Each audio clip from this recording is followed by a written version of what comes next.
Good morning, my name is Mike Leppan and I'm the technical representative for Almar Container Group.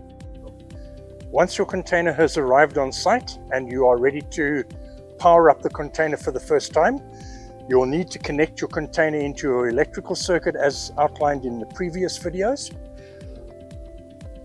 There's a button marked ST on the far right of the control panel, this being your control panel. You will push it to the 1 position. There are rare instances where if the container has been transported over rough roads, you may find that the unit does not come on. Please just make sure to just check inside the control box panel where there is a circuit breaker which protects the main cable. Just make sure that that comes on, and you will see that the unit will go into its startup phase. The startup phase is the controller's way of making sure that all the electrical specification and the electronic specification is correct on the unit prior to it starting.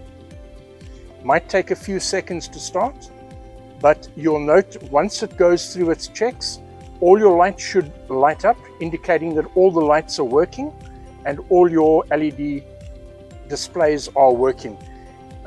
Don't worry too much about the initial technical detail that is displayed. That is purely to do with the controller setting the unit up. When the unit is set to a chill mode, you will always have supply air as being the controlled temperature. If I had to change the set point to a deep frozen mode, I would change to a return temperature setting as a control temperature. The easiest way to change your set point, at current it's set on +4. If I wish to change the set point in any manner, I would use the up and the down arrow keys to scroll to my new temperature. In this case, I'm going down to -20 and I push enter.